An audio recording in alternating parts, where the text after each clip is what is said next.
Who are you? And where are you going? What do you want?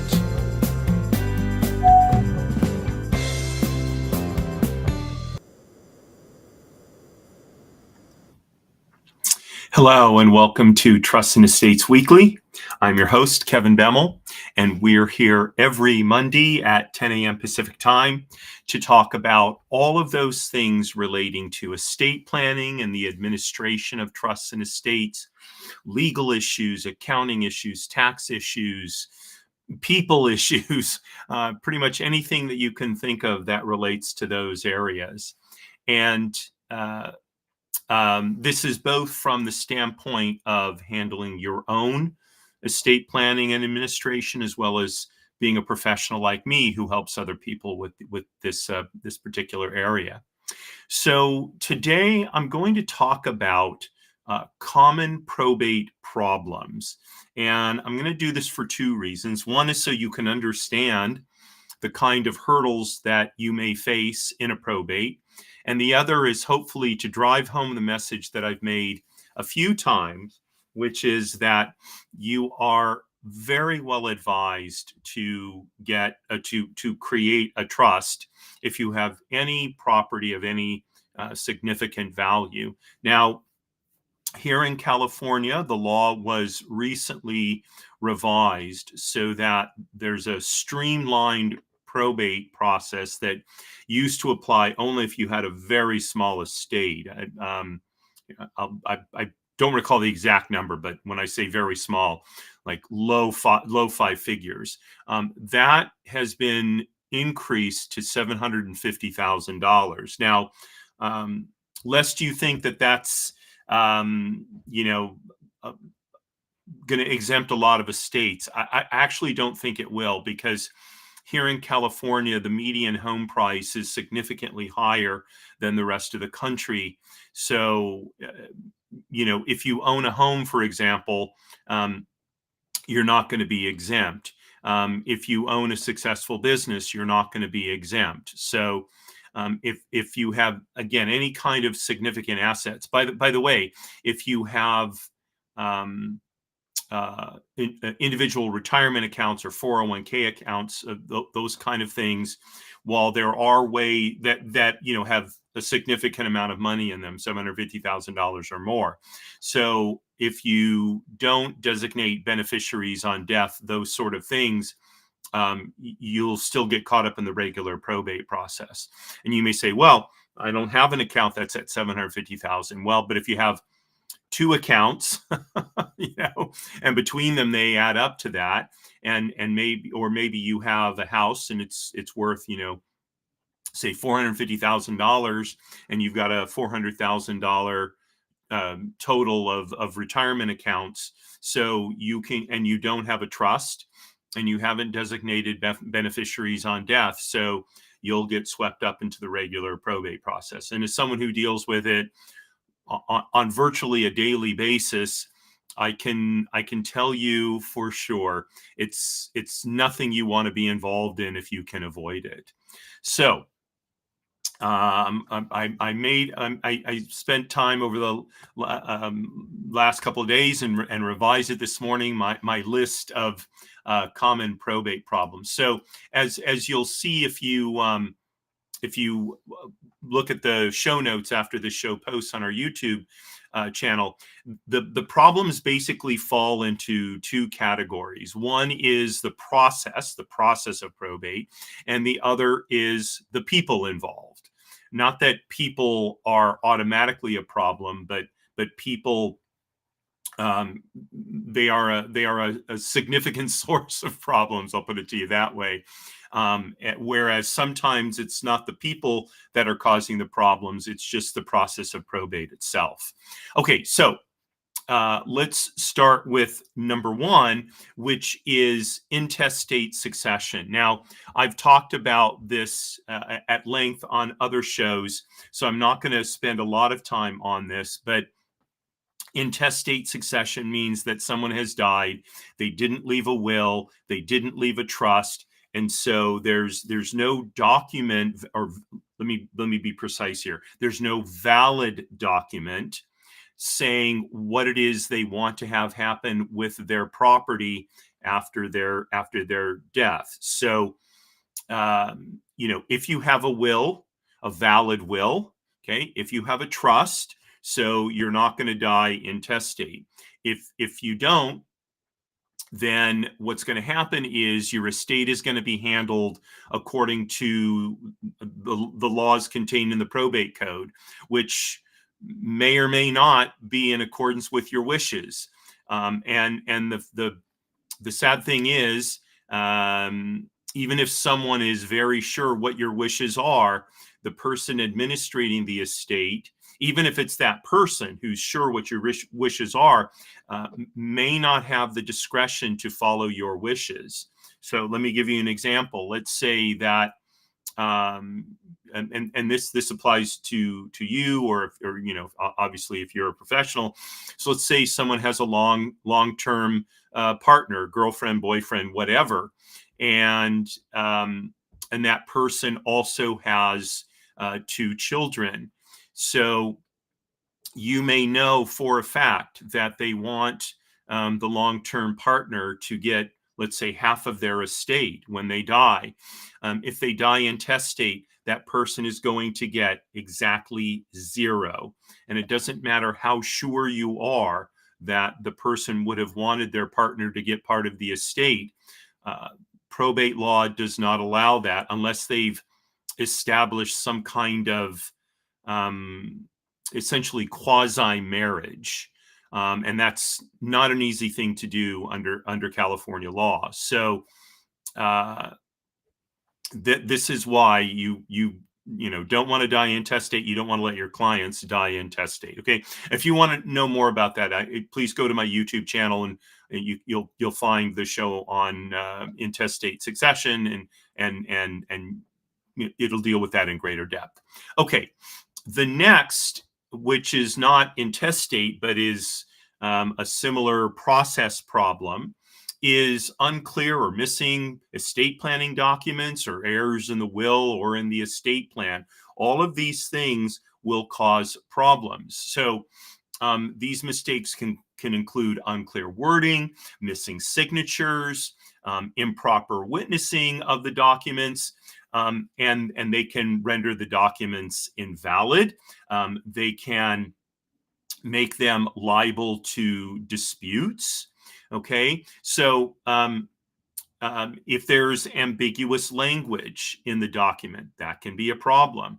Okay, let's say that there's language in a will that says a particular property is supposed to go to a particular heir, and then it's found that that property was subsequently sold. So you've got what amounts to, well, the document probably is clear in that person, if that was the only thing they were entitled to get under the will, they're going to get nothing. But the person who's now getting nothing may not like that. And so unless there is language in the will that says something to the effect of, if an asset or a property under this will is no longer owned by the estate at the time of death, and therefore that person is effectively disinherited, there may be grounds for some kind of dispute. That gets into the other category, the people category, okay, which I'll talk about in a little while. Okay, if a will is missing signatures, if it's not properly witnessed, that can be a problem. Now, there's again, I'm not going to talk a lot about wills. I've talked about them in other shows.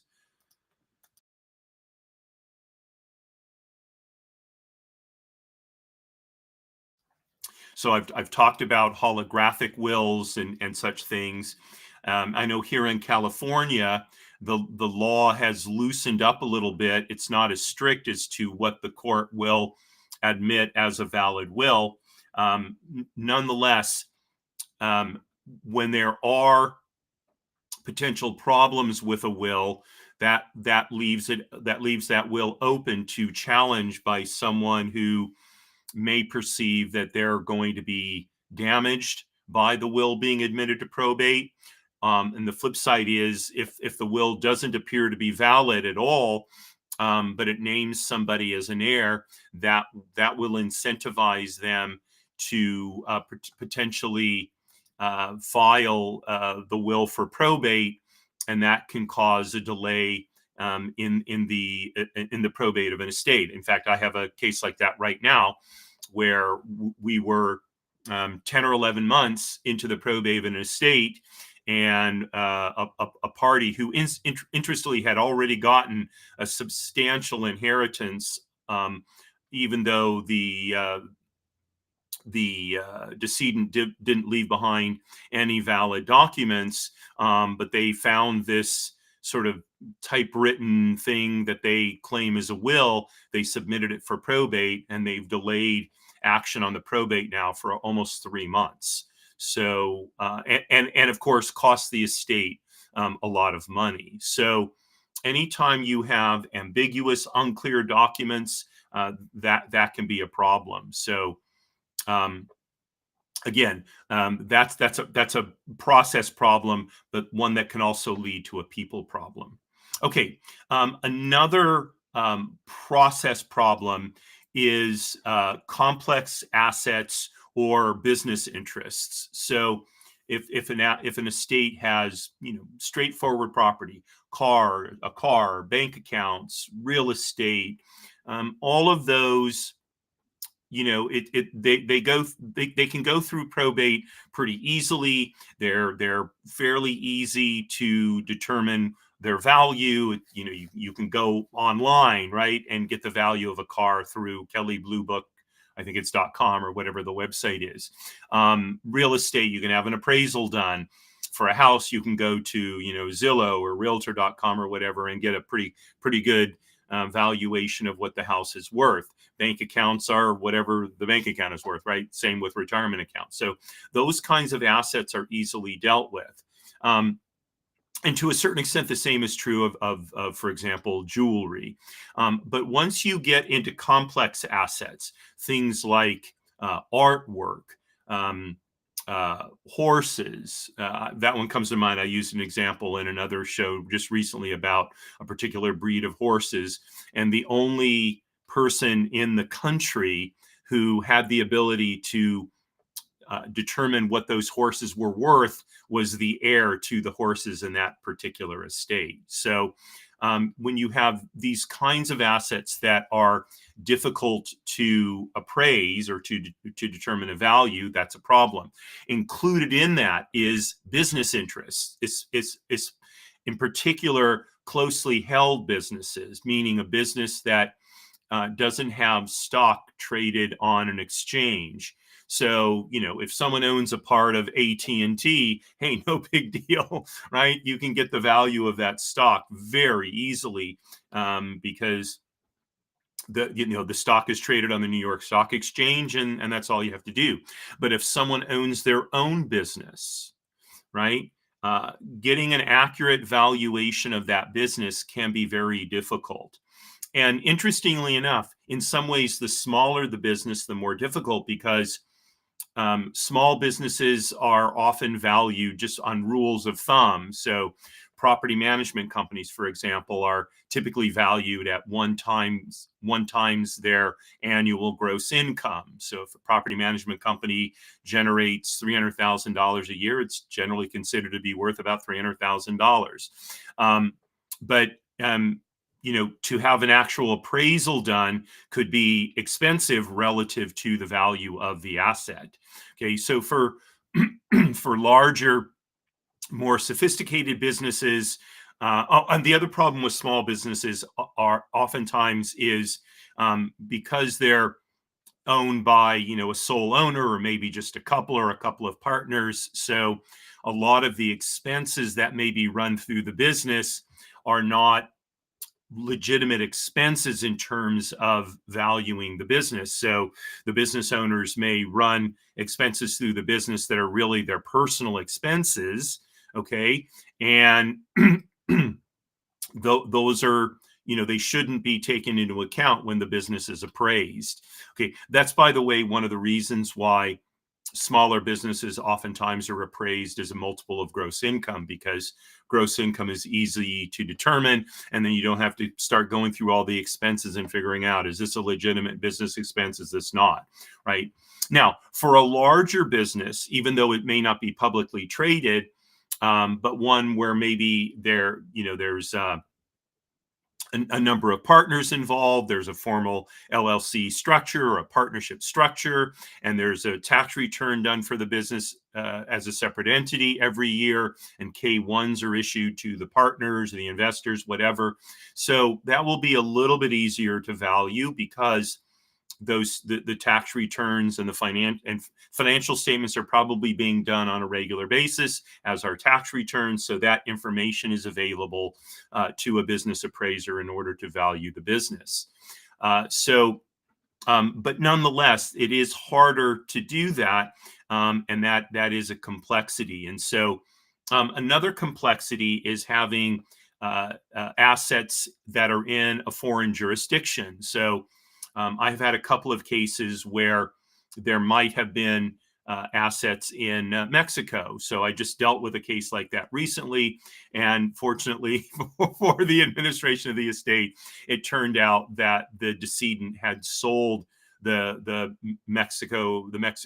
property located in Mexico several years before he died. So, okay, good, right? Don't have to deal with that because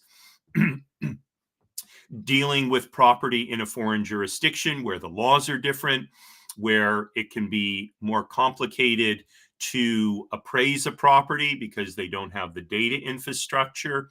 All of that complicates the administration of a probate, right? So, what do you do about these things? Well, first of all, you want to be sure that indeed the estate owns the property. That's the first thing. You may need to, if the property is in a foreign jurisdiction, you may need to hire someone who specializes in probate in that jurisdiction. I use the example of Mexico. So on another case that I was dealing with, I spoke to a lawyer in Mexico. I think he was in Mexico City, if memory serves. And he explained to me what would, what would need to be done in order to verify that there were assets in the name of the decedent, right? And it's not as straightforward a process as it is here in the United States because of how property titles and such are dealt with in Mexico. So I happen to have a friend who is essentially a lawyer who deals across all kinds of pretty much every jurisdiction in the world. He doesn't literally do the work, but because of his practice, he knows people all over the world who can handle these things. And so when I have something like that, I usually will get in touch with him and say, "Hey, here's what I've got. Would you refer me to someone who can help me with this?" So if you're a professional like me who are going to do these things, I advise you to build a robust network so that you have people who can help you, and hopefully will do so as a professional courtesy initially, so that you're not spending all kinds of fees just trying to determine whether so you're not spending a lot of money determining how am I going to even get this figured out, right? So they'll at least talk to you and say, here's what you'll need to do if you need to proceed with this, right? When there's actually work being done, if there's an asset search being done, for example, well, by all means, that's something a professional should get paid for. But for advice on how things, should be handled, I know I do that as a matter of professional courtesy, just to anyone who's involved as a professional in trust and estate administration, right? So that's one way to handle it. Another is to, the other is to actually engage the professionals who handle that specific type of property, and then they'll make sure it's done correctly. And it can be difficult because if you've got, for example, a business. So let's say it's a cannabis business, which is something that I've been dealing with quite a bit the last year or so in an estate. So a lot of business appraisers will not necessarily know how to appraise a cannabis business. That is a specialty. So make sure that the professional with whom you're dealing has the knowledge and expertise to be able to actually help you, especially if the estate is large enough that it's going to be audited by the IRS, or it's going to pay estate taxes and therefore will be audited by the IRS, at least a level 1 audit. So you want to make sure that you're dealing with credible professionals who have the credentials that will hold up in an IRS audit. So complex assets and business interests, those can be a problem. They need to be dealt with carefully. Speaking of the IRS, tax issues can be a big complication for an estate. Now, right now, the estate tax exemption is quite high. It's about $14 million a person. So if you've got a single individual who dies, even if they die with a will, with a trust, okay, those instruments do not exempt the estate from estate taxes. Okay, even death on benefits designations do not pull those assets out of the estate for the purposes of valuing the estate for estate taxes. Okay, that's why when somebody inherits those things, they inherit them without paying any taxes themselves. So um, when you have an estate that is larger than the estate tax exemption, then you're going to be dealing with a whole set of issues relative to the IRS. Now, there are a few states that also still have estate tax regimes. In fact, I talked about estate taxes a couple of shows ago, I think. So again, if you want more details on this, I refer you to that show. But the main thing when you're dealing with tax issues, estate tax issues, is get the return in as soon as possible. Okay. It'll generally take at least 6 months for the IRS to audit that, to do a level 1 audit on that return. And they are going to do at least a level 1. But in some cases, I was talking with an accountant friend of mine last week. He was telling me it's taking up to 3 years for the IRS just to do a level 1 audit. Okay, so obviously that can significantly delay the closing of a probate. So you want to get that estate tax return in as soon as possible to get the clock running. Okay, now there can be other tax issues. So I'm dealing with a tax issue in one probate where there's an LLC that that has essentially 2 members.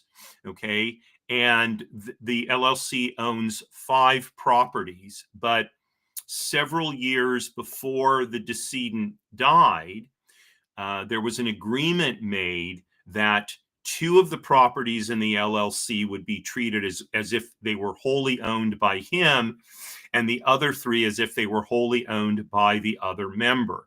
And the reason they didn't spin off the properties and wrap up the LLC was because there are property tax consequences potentially, meaning the properties could be reassessed for property taxes, and therefore the cost of operating them could go up significantly. And so they kept doing it this way. Now that one of the members has died, that situation cannot continue, because at some point the probate has to close, and so the interest the interest in the LLC would have to either transfer to the heirs, or the LLC needs to be wound up. And so, you know, figuring this out actually has been quite difficult. First of all, there's not a lot of attorneys around who really have the depth of knowledge for dealing with probate. I'm with property tax issues, and California is a difficult state anytime you have to deal with these kinds of things. Okay, so this is something that is taking time, far more time than I thought it would, frankly, trying to get down to what do we think is going to happen when the LLC is, when the property is distributed from the LLC, and how should it be done in order to minimize negative tax consequences. So all these issues need to be looked at very, very carefully before decisions are made and action taken. So what do you do about them? Again, as soon as you see an issue like this arise, start dealing with it. First of all, make sure all the members are consulted, so there's an agreement on what is going to be done, at least in principle, going forward. And number two, make sure you are getting expert advice.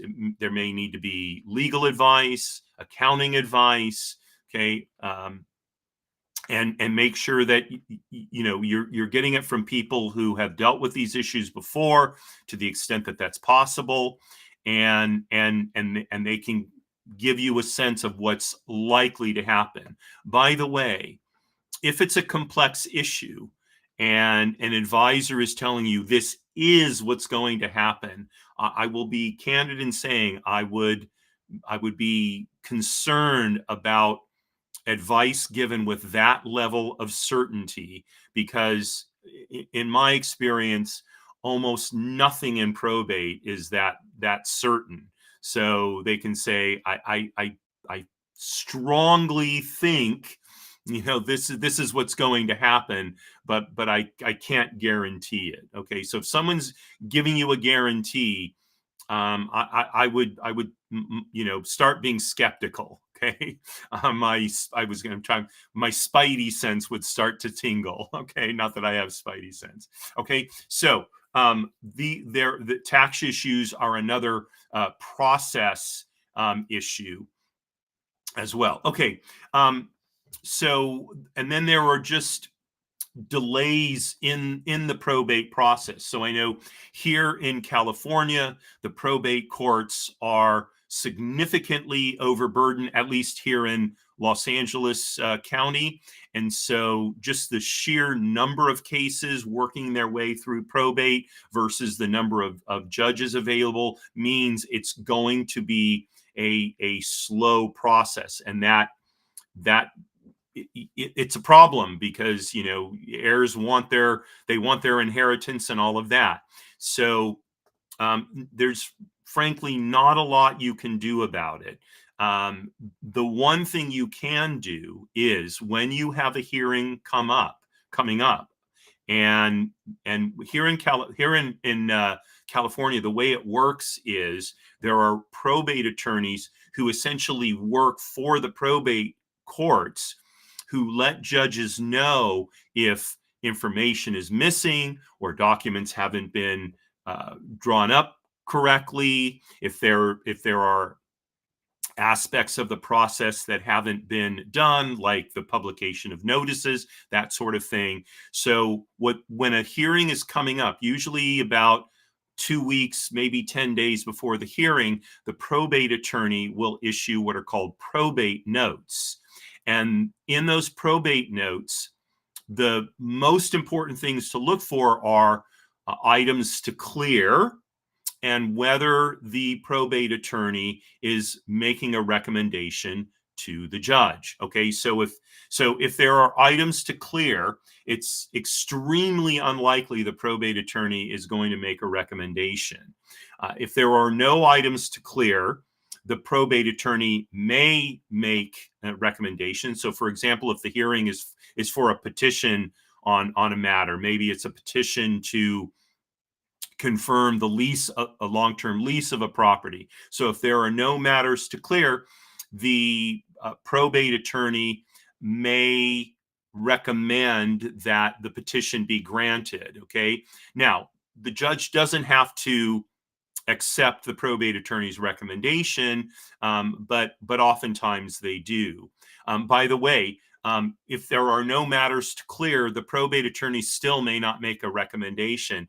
And surprisingly, a few weeks ago, we had a situation. It was actually a lease that was submitted for confirmation, for court approval, I should say.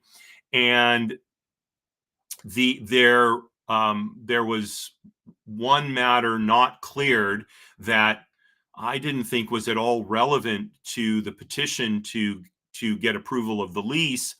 But as a result of that, the probate attorney did not make a recommendation to the judge.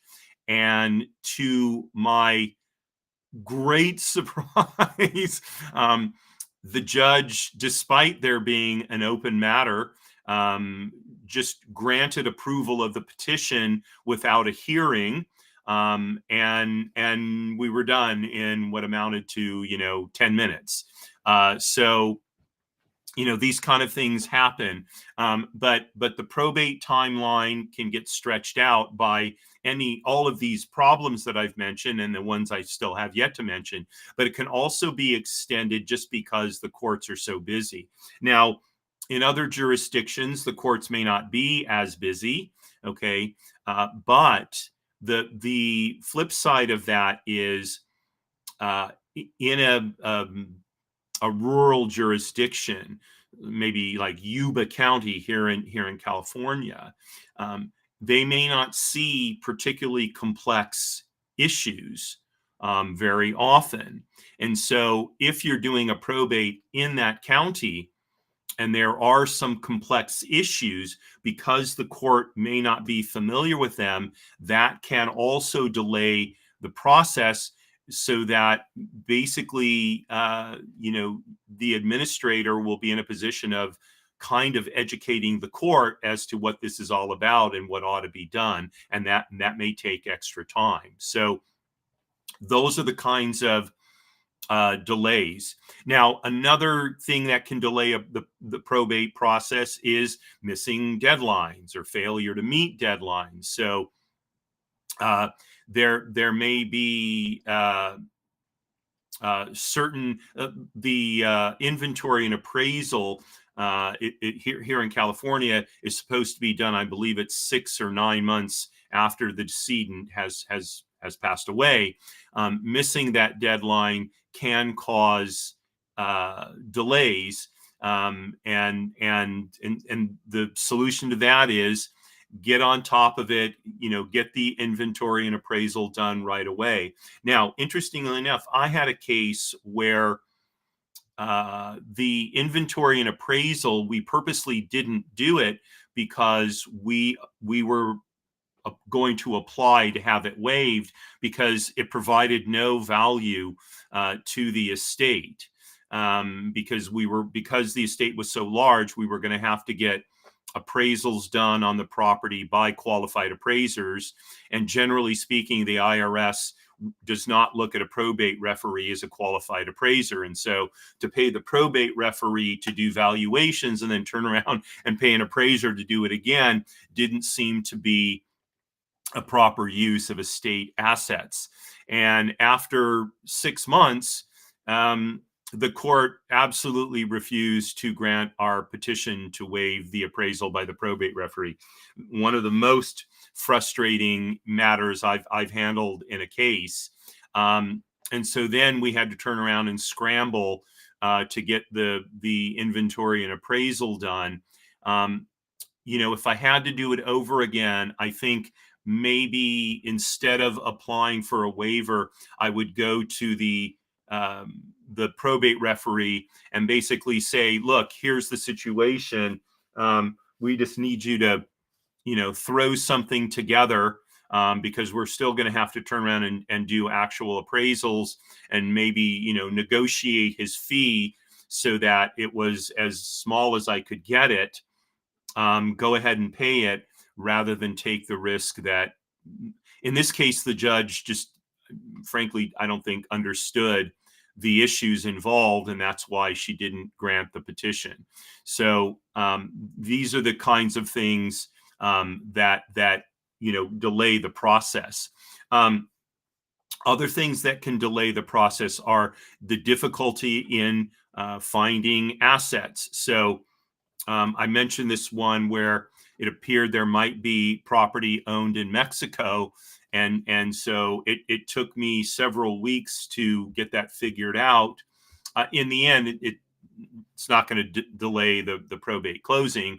But if in a smaller estate where maybe there was just, a home that had to be sold and maybe a couple of other property, pieces of property, a couple of bank accounts or something, having to deal with an asset in a foreign country and get that figured out, it might delay, the probate process. So all of these things can they cause problems, which delays the process, or maybe not cause problems per se, but they're things that have to be done, and so they string things out.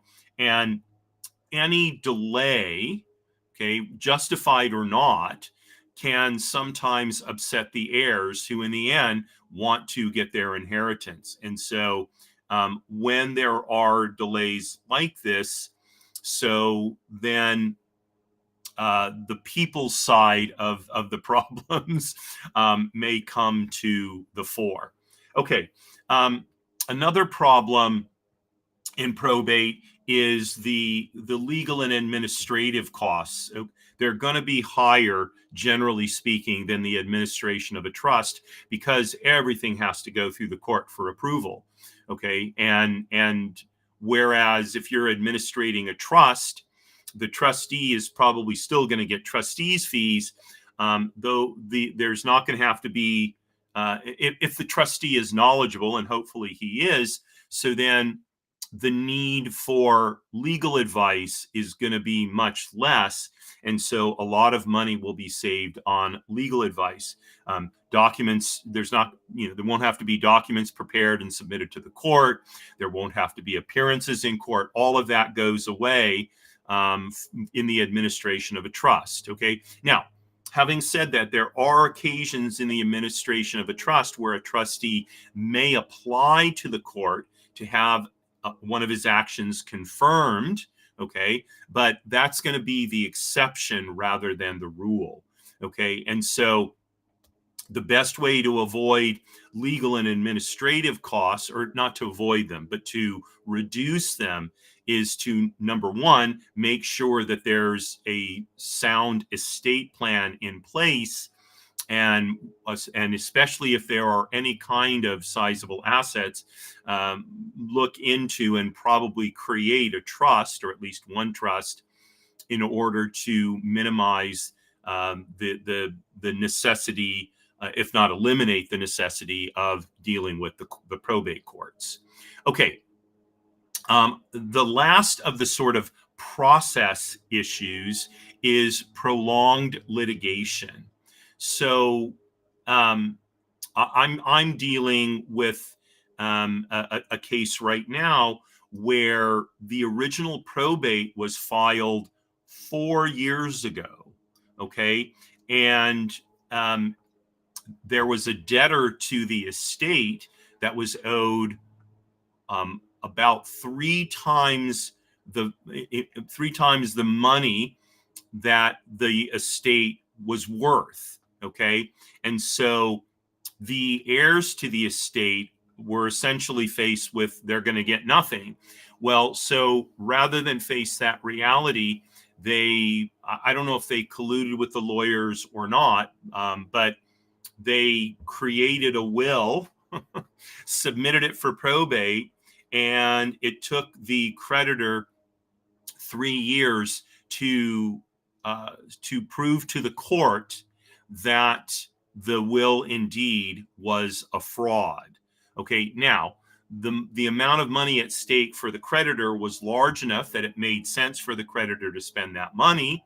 Okay, but the end result is that you know what the creditor is going to get to settle the debt is going to be partially offset by the prolonged litigation and the cost of that litigation to get to that place. So what can be done in a situation like this? I don't think there's anything that can be done. There are unscrupulous people out there, and when money is involved, um, they will do bad things to try and get a hold of the money. So one has to be very careful. I will say that I'm involved in another situation where it's the same law firm that aided these heirs in submitting the fraudulent will for probate. So I think, if you're in the business for any length of time, you start to figure out who are the honest players and who are the dishonest players. And if you see the name of a dishonest player come up, beware. Start communicating to the people involved that this particular player has a reputation for doing unscrupulous things, and so just caveat emptor, so to speak. Beware. The other thing to do is to make sure that all the parties are kept appropriately informed, so they're not sitting in the dark and don't get unnecessarily angry and end up filing some kind of litigation just because they feel that they're not being treated properly. So as an administrator, for example, I do my best to keep everyone informed. I know on large estates, and even medium-sized estates, I'll do a weekly update at the end of the week to everyone who is involved, who wants to be get the periodic updates as to what the situation is with the administration. So everybody's seeing the same report. They're seeing the same information. They have the same opportunity to answer questions. But the bottom line is, if someone is intent on suing, they are going to sue, and especially if you're dealing with someone who's unscrupulous. Well, so they are going to act in bad ways, and that'll just have to be dealt with. Okay, so those are the process-oriented problems. The people-oriented problems, not as many of those, and they tend to come out of the process problems, although not always. So the first one isn't one that comes out of the process per se, but it's locating heirs or missing beneficiaries. So especially if someone dies intestate, you don't have a lot of background information on the decedent. You may not know, do they have children? Do they have a spouse? Do they have brothers and sisters, parents who are alive, etc.? So there are professionals who deal with this. So my friend Michael Zwick, who's been a guest on the show, I think it was last year, if I remember, that's his business. He locates missing heirs, among other things. He also locates creditors, and locates assets as well.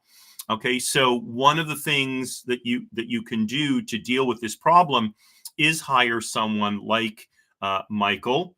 And I encourage you, again, I know I'm referring back to other shows more often than normal, but check out the show I did with Michael Zwick, where he talks about how he works and the benefit that he can bring to the administration of an estate.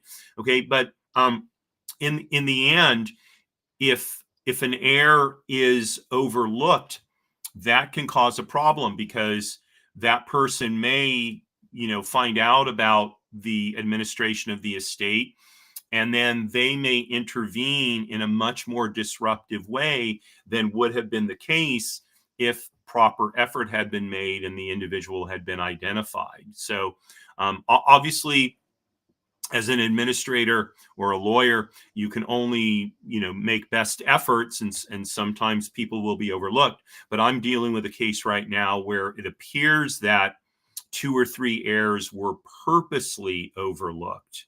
And so that caused a lot of consternation on behalf of one of the heirs, who had been identified, who was very upset by the fact that the 3 others or 2 others, whatever it was, had been left out. And so, and I think rightly so, by the way, she filed a petition in court, to prevent the individual that was seeking to administrate the estate from doing so, because it appears that that person purposely left out 2 or 3 of the heirs. So those are the kind of things that can happen when a proper search and for heirs and beneficiaries is not done. Okay.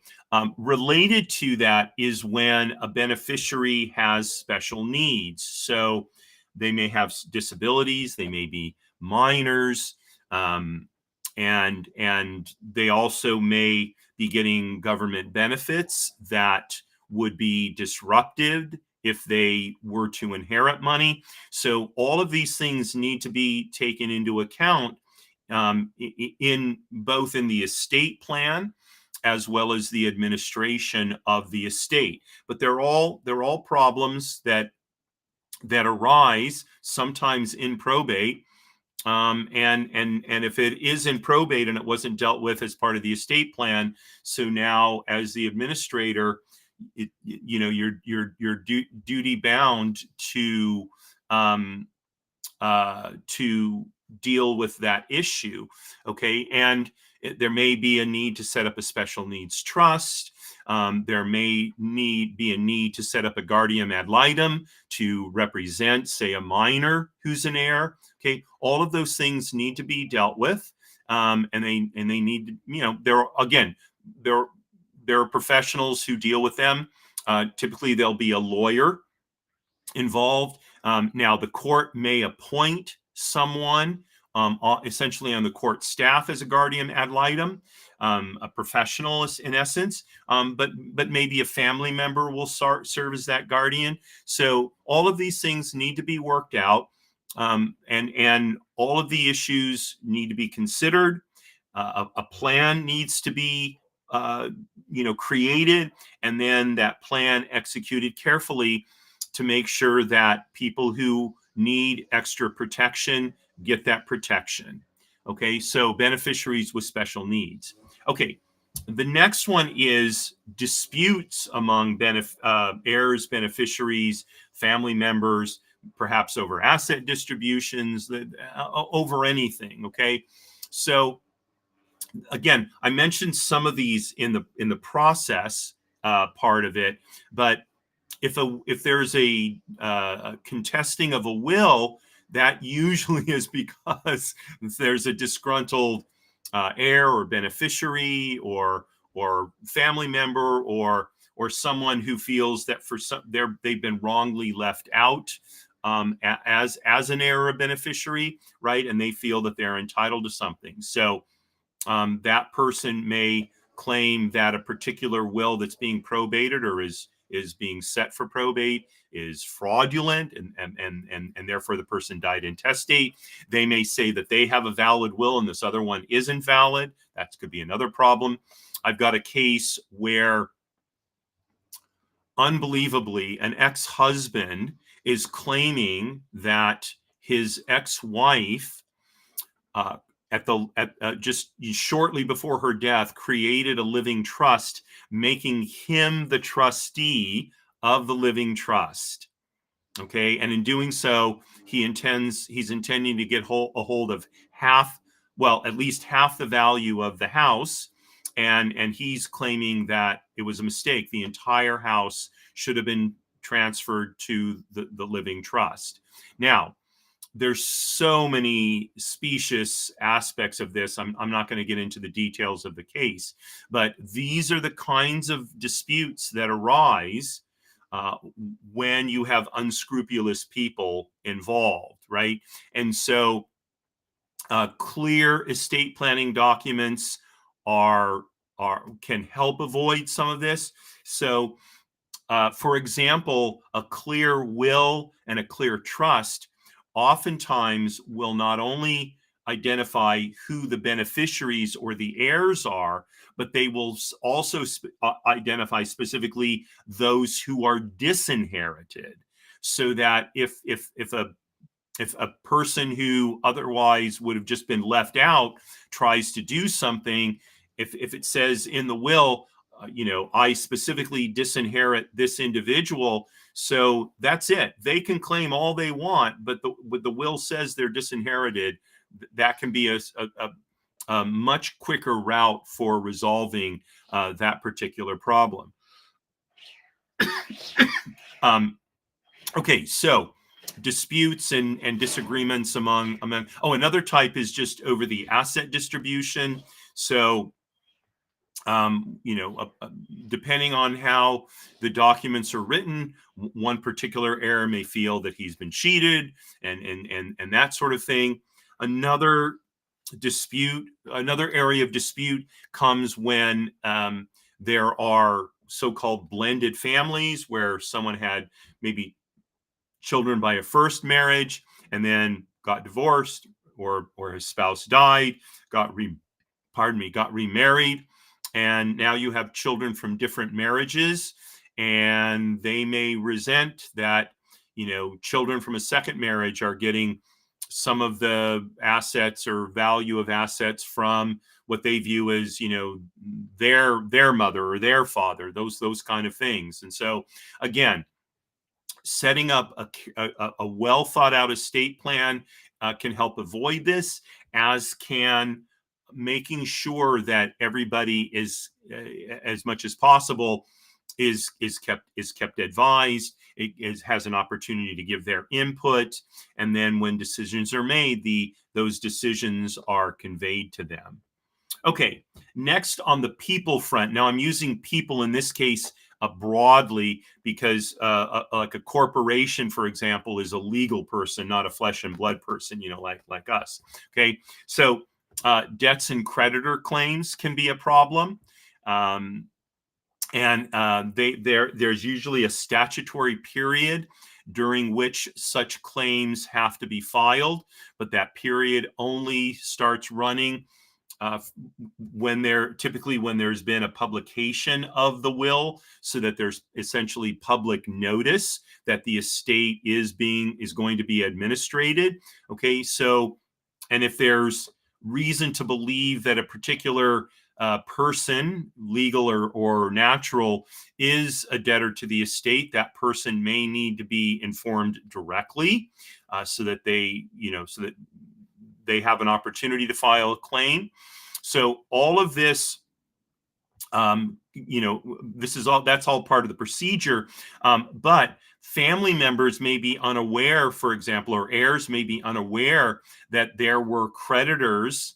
That let's say it's a parent who's passed away, the children may not be aware of these creditors that their parents have, and so all of a sudden, they were counting on a big pile of money, and now it's reduced by the creditors' claims. Okay, and now there may be disputed creditor claims. So it may be that the estate receives a claim from a creditor, and it's of questionable validity. Maybe the debt actually was paid off, okay, and now the creditor's trying to double dip. So those things need to be investigated as well. Again, my friend Michael Zwick, that's something he does.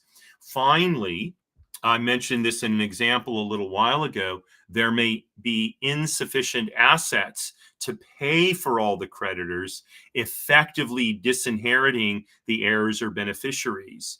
And if that's the case, you're going to have a lot of unhappy people. And in the example I gave, to the point where they perpetrated a fraud trying to get a hold of the assets of the estate, prejudicial to the creditor, who is entitled to have priority, as a matter of law. But even in a will, a decedent cannot give precedence to his heirs over his creditors. So he may not identify his creditors in a will. That doesn't mean that then in the administration of that will, those creditors can be overlooked. To the contrary, the creditors still have to be satisfied before assets can be distributed. Finally, the final people issue is executor or administrator or personal representative. Those are all names by which administrators go. Could perpetrate misconduct, or could just be incompetent. And I don't mean rank incompetence like that, although that could be the case. It could be they just didn't know. They didn't understand the process. They've never done it before. And so they're doing their best, but they make mistakes. All of those can create delays. They can create costs. They can create problems. So first of all, there could be a conflict of interest. So an executor may also be an heir, and that could be a potential conflict of interest if the other heirs view that executor as self-dealing. Okay. And as well, that executor may funnel, let's say, the sale of a property to somebody who then rebates a portion of the fee for handling the sale of the property to that executor. Again, that's a conflict of interest, and this is the kind of thing that other heirs may be concerned about.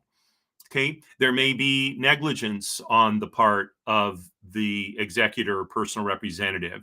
Okay, they may not perform duties like filing a tax return, like paying debts, like distributing assets appropriately. All of those, they're being negligent. They're breaching their fiduciary duties. And by the way, even if you're not a professional fiduciary like me, right?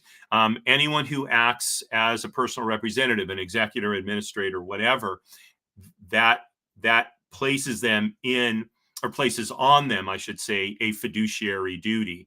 Okay, and finally, there's outright fraud, theft, the very egregious level of misconduct that some in which some personal representatives may engage. So, what do you do about this? Well, you can. One of the reasons why California created the role of licensed professional fiduciary is to have a group of people who can administrate estates in a neutral way. In other words, we're never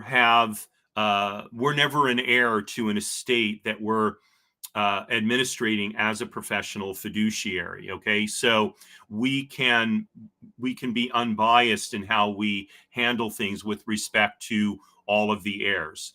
As well, we know what we're doing. We have to prove that in order to get the license. And so issues of incompetence, I don't want to say they are eliminated. They're not, but they are reduced. And why? And in all candor, the reason they're not eliminated is a professional fiduciary has the ability to handle not just the administration of estates, but also the handling of guardianships and conservatorships. And so a lot of the people who have the same license I do actually come out of the healthcare industry, where they've spent their career taking care of people. Now, that's critically important, especially if you're a conservator, where there are healthcare issues and that kind of thing that need to be addressed. But someone coming out of healthcare may not have the level of financial background, for example, that I have. And so they may not, have the expertise to handle the financial issues. Okay.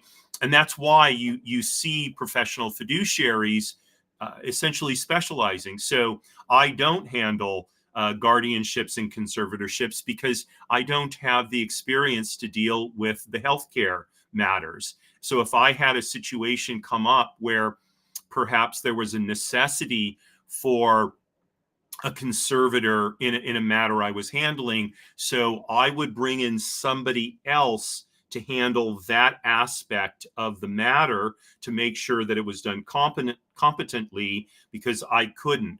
Likewise, you will see among conservators and guardians who are really more sort of people focused, if there's a large financial aspect, they will bring in somebody to handle the financial side of things to make sure that it's being handled correctly as well. So so that's why, I say you don't eliminate incompetence by bringing in a professional fiduciary, but you do reduce it. And I would encourage you, if you are thinking of bringing in a professional fiduciary, make sure you talk to that person about what is their knowledge, what is their experience, what is their training, so you can have a sense as to whether they have competence in the area for which you're considering hiring them. Okay, so that's one thing you can do to reduce, executor misconduct or incompetence, or I think would have been better as a personal representative misconduct or incompetence. And another is to make sure that whoever is handling things. This is going to sound funny, but for those of you who watch the show regularly, I'm a rabbi, so it takes humility to administrate an estate, and the person administrating it has to be willing to say, I don't know. Okay, no administrator has seen everything. It's there's always some new wrinkle that comes up, and so the administrator has, whether they're a professional like me or a family member or whatever, they've got to be willing to say, I don't know, but that's the important thing, but I will find out. And then they will go search out that information and get it to make sure that whatever action is taken is the appropriate action. Okay, so I covered, I think, about 11 potential problems in the administration of an estate. Vince, thanks so much for your comment. Really appreciate that. Absolutely, do my best to make sure the information that you get is useful. So thanks for watching very much. So these are the most common ones. The list is not exhaustive, and even among the ones that I identified, you'll find combinations and permutations are seemingly limitless, right? We people are endlessly creative, and we can create for good, and we can create a lot of trouble too, right? That's the nature of humanity. So, but these are the things to watch out for and to consider. And if you're a professional, if you're, for example, if you're in estate planning, these are the kind of things I encourage you to think about. How can they be avoided in the creation of an estate plan? Okay, if you're creating your own estate plan, these are things to ask your advisors. How do I avoid these kinds of potential problems? Okay. There's no 100% solution, but giving some attention, some thought, some consideration to them will increase the chances that problems will be avoided. So I thank you very much for joining me today. A little bit longer show than I usually do, but an important topic. And a stitch in time saves 9, right? So better to take a little bit of extra time in identifying problems and how they can be avoided, rather than having to deal with them now that an estate is in administration. So again, thanks so much for joining me. Real quickly, tomorrow at 10 a.m. Pacific time, Tuesday, is my show, Business Lessons from the Military. In honor of George Washington's upcoming birthday, which is on Saturday, the 22nd, I'm doing a show Business Lessons from George Washington's Rules of Civility. It's a wonderful little book that George Washington wrote, a classic, and has some great pointers for how to improve how we deal with people in our businesses. And then on Wednesday is my show, People Making Money, also at 10 a.m. Pacific time. It's our monthly economic echoes where we break down the economic data, the economic indicators, and see how is this affecting my life potentially? What decisions how will it affect the decisions that I need to make for me, my family, my loved ones, my business, right? So we go through all of that. And then on Friday, okay, I don't usually do a show on Friday, but because George Washington's birthday is on Saturday and I don't work on Saturdays, so on Friday at 10 a.m. Pacific time is a special edition of the Way to Wow shows in honor of George Washington's birthday. I'm going to talk about his biography, like I did for for the Reverend Martin Luther King Jr. and also for Abraham Lincoln. Talk a little bit about his biography, and then read his farewell address that he gave to his cabinet after his second presidential term was over. So I invite you to join me for that as well. One last thank you for joining me, and wishing you a wonderful rest of the day. Signing off as I always do. Marie, darling, you are and ever will be my belle. Courage at all times, my friends.